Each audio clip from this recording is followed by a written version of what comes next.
Esta historia de policías y mafiosos inicia con un hombre con una doble vida. De día, empleado en el puerto Gioia Tauro en Italia. De noche, integrante de la mafia italiana 'Ndrangheta. Su trabajo consistía en alterar los detectores de rayos X cuando llegaban los buques con droga al puerto Calabres.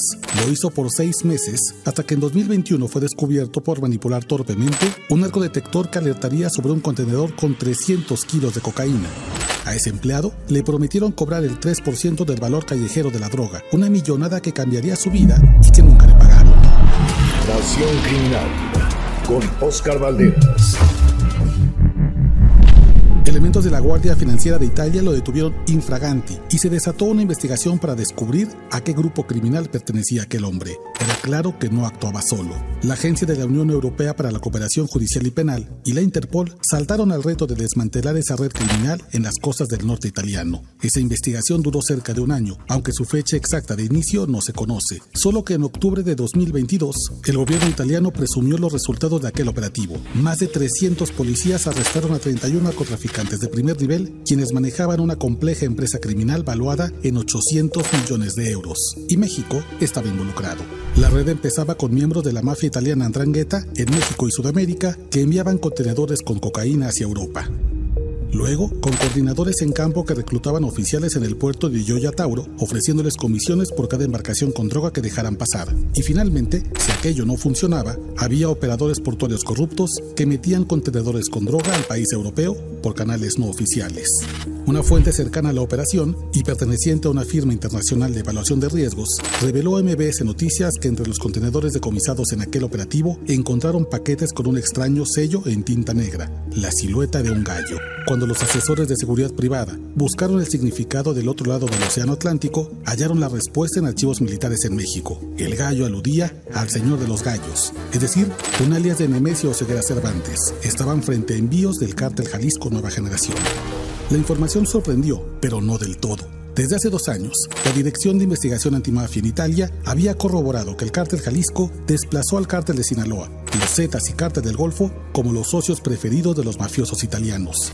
Lo hicieron ofreciendo una cocaína más pura y adictiva, una flotilla de contenedores y submarinos de mejor calidad y vendiendo a un mejor precio apoyados en sus enormes ganancias en Asia, una clase de capitalismo salvaje. Esa información fue confirmada la semana pasada por la Dirección de Investigación Antimafia en el informe público del segundo semestre de 2021 y contiene una palabra demoledora. La 'Ndrangheta, que controla el tráfico de cocaína al por mayor en Europa, tiene una relación consolidada con el cártel Jalisco Nueva Generación. La información debe preocupar a México por 3 grandes temas. Primero, que la gente de Nemesio Oseguera Cervantes se adueñó de un negocio sucio que vale al menos $10,000 millones al año, según el Centro de Investigaciones Proyecto para Reportar Crimen Organizado y Corrupción. Segundo, con ese dinero, el poder del cártel Jalisco ha crecido significativamente y podría ser aprovechado para otro negocio sucio que sabe hacer muy bien la 'Ndrangheta: el tráfico de armas de alto poder elaboradas en armerías europeas y traficadas hacia América Latina, con la cual se libran guerras desiguales contra policías y militares. Y tercero, que el cártel Jalisco ahora tiene acceso a los aliados de la mafia italiana, es decir, un frente criminal con presencia en al menos 32 países del mundo, 17 de los cuales son europeos. Esa coalición que encabeza la 'Ndrangheta incluye a la mafia albanesa, las violentas tríadas chinas y grupos terroristas en África. El pacto italo-mexicano hace recordar las palabras del periodista Miguel Mora. La 'Ndrangheta es como la droga para un drogadicto. Te entra en la piel, te contagia su mentalidad, su dureza, su maldad. Quieres siempre más. Y el cártel Jalisco va por más, por mucho más.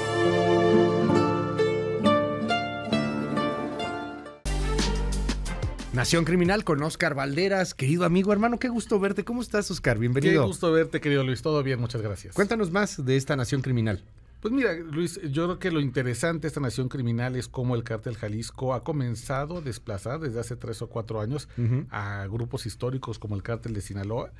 Tiene ahora, ya confirmado, ya hay un informe de la Dirección Antimafia Italiana que ya es el consentido de la 'Ndrangheta. Que la 'Ndrangheta es ni más ni menos que la mafia italiana. Los jefes de la Cosa Nostra, ¿no? Sí, pero además, imagínate, tienen presencia en 23 países, 17 de ellos europeos, y son quienes manejan el negocio de la cocaína en Europa. Un negocio de 10,000 millones de euros al año.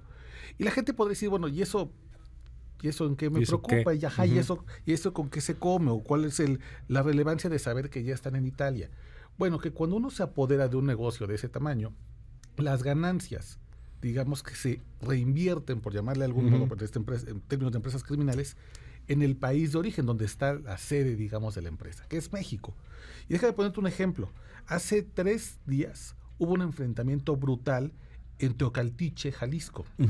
Pero de verdad fue terrible. Me parece que hubo un reporte más acucioso, estuvo en las redes sociales, donde pasaron imágenes de unos enfrentamientos con helicópteros artillados, se encontraron vehículos monstruos de estos blindados. Pero una de las consecuencias que me parecen más terribles de que el cártel Jalisco o cualquier cártel tenga negocios de ese tamaño con mafias internacionales es que aumenta su capacidad de fuego. Y en este enfrentamiento, en la zona norte de Jalisco, vimos, o al menos yo vi algo que nunca había visto en términos de armamento del cártel Jalisco. Y es un dron que va dirigiendo bombas, va soltando bombas sobre vehículos de civiles, que son los enemigos, pero además lo hacía con una especie de infrarrojo que permitía saber cuántas personas estaban en cada vehículo. Eso yo nunca lo había visto. Habíamos visto, por ejemplo, que estos drones podían ubicar la gente que evidentemente va corriendo con una especie de cámara de calor, pero no que el sensor fuera lo suficientemente tecnológico, sensible, como para atravesar el metal de los vehículos y poder decirte, en ese vehículo van 3, van 2, van 4 y qué armamento tienen. Eso yo nunca lo había visto. Consulté con algunos colegas que también saben mucho de armamento bélico y me decían, tampoco lo habíamos conocido. Y el que los cárteles tengan ese armamento de última generación es la consecuencia de que están en negocios de 10,000 millones de euros al año con mafias como la Ndrangheta, que te pueden conectar con la mafia albanesa, con la tríada china, con lo que tú quieras. Sí, que controlas la droga del planeta. Planeta. Y cuando controlas la droga del planeta, Luis, controlas el armamento del planeta. Sí, claro. No es cosa menor que la Ndrangheta sea la mayor mafia que suministra armas de alto poder del viejo continente hacia América Latina. Pero ¿por qué entonces está tan de moda el chapito? O sea, los chapitos, la DEA ofreciendo $10 millones por cada uno de los 3 chapitos, y me llamaba la atención hasta su correo electrónico, chapitos tips @dea.gov, ¿no? Sí. Y queremos capturar a los chapitos. Digo, entiendo lo que son históricamente, el símbolo, hasta político, pero claramente, y no es nuevo, desde hace años estamos hablando del fortalecimiento del cártel Jalisco Nueva Generación. Mira, Mencho. El cártel Jalisco Nueva Generación, a diferencia del cártel de Sinaloa, no es el principal, digamos que, enviador, sender de fentanilo hacia Estados Unidos. En realidad está concentrado más bien en negocios como la metanfetamina o la cocaína a nivel global. Aquí lo discutimos. Lo que nos dijiste de África. Llegaron a África. Estaban vendiéndole droga barata a los africanos en países fregadísimos. Captagón en Qatar, mientras se celebraba el Mundial, imagínate. Pero no les ha preocupado llegar al negocio del fentanilo. Y esa es la parte que le está pegando a Estados Unidos. Por eso Estados Unidos está duro contra el cártel de Sinaloa, porque ellos sí que son, digamos, la cara visible de este problema de salud pública que mata entre 150 y 300 estadounidenses por día por sobredosis de fentanilo.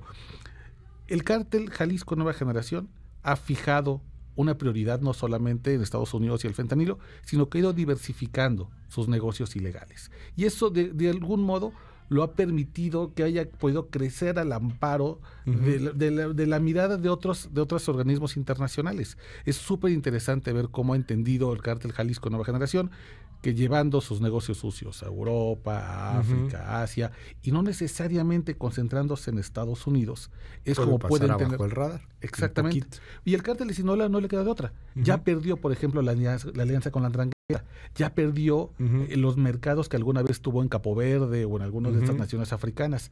Se ha quedado tan reducido a nivel internacional que todo lo que le queda es irse hacia Estados Unidos, que no es menor, un gran mercado, que es el mercado más grande.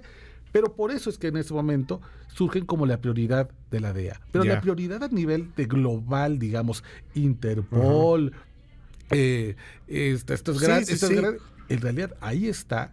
La prioridad es el cártel Jalisco Nueva Generación. En Europa esa es la prioridad. Pero claro, no es tan vendedor la Interpol como la DEA. Sí, por supuesto, porque está aquí al lado y porque es la DEA y entonces son los que intervienen. Aquí el gobierno pues bien, gracias, ¿no? O sea, los ha dejado crecer, no sé en dónde quedó la inteligencia. Me llamaba la atención estos centros de inteligencia que, bueno, ahora están totalmente concentrados en los cuarteles militares, que son totalmente prácticamente de la Sedena, este centro militar que concentra información de inteligencia de FGR, de CEMAR y también de la Sedena, que curiosamente lo maneja el hijo del general secretario Luis Crescencio Sandoval. Así es. Pero algo están haciendo al respecto del tema. Y está la matazón que se dio hace unos días en Jalisco. No dicen nada. No hacen nada. No pasa nada.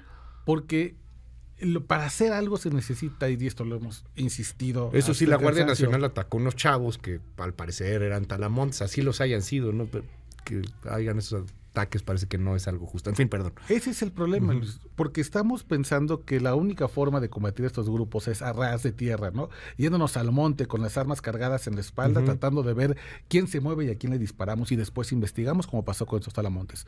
Pero la única forma de parar una empresa criminal del tamaño del Cártel Jalisco Nueva Generación, que insisto, solamente del negocio con los italianos se está metiendo 10,000 millones de euros al año, es atacando sus finanzas. Pero no hay en este momento un aparato de inteligencia financiera, menos el de ahorita, menos con el uso político que hace el director Pablo Gómez con la UIF. No, pues Pablo Gómez hace una reforma electoral. Exacto. Y es...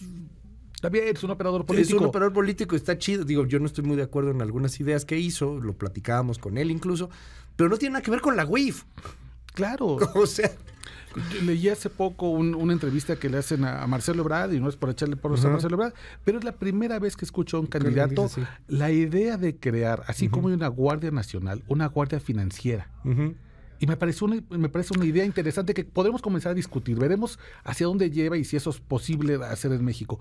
Pero una idea sí me parece que podría poner al Cártel Jalisco en la mira de las empresas, de sus cuentas bancarias, y cómo le bloqueamos el hecho de que pueda tener acceso a este armamento de última tecnología. Y que no lo descubre, ¿eh? No es el hilo negro el que descubriría Ebrard. Lo hacen en algunos países, hay guardias financieras. O sea, las policías civiles, porque evidentemente es un trabajo civil, tienen un enorme grupo de personas expertas en temas financieros y detectan y logran hacer decomisos importantes. Quizá por eso es que no crece tanto en un solo cártel, sino que si bien en Estados Unidos hay muchos cárteles y hay mucho dinero en las drogas, no hay un solo cártel súper poderoso económicamente, ¿no?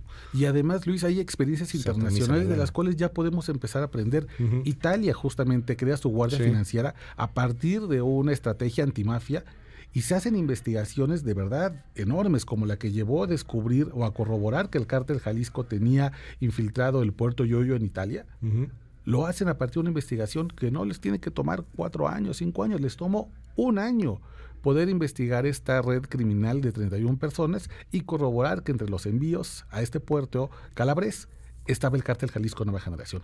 1 año, Luis. Pero aquí en México tardamos 4 en lograr una sentencia y se nos cae en el último momento. Óscar Valderas, mil gracias como siempre. Te seguimos en tus redes, Óscar. Querido Luis, muchas gracias. Seguimos la conversación en Twitter, @Óscar Balmen. Muchísimas gracias, Óscar. Escríbanos en el 5571-131337. Va de nuevo 5571-131337. Nuestro WhatsApp está abierto absolutamente para todo el mundo.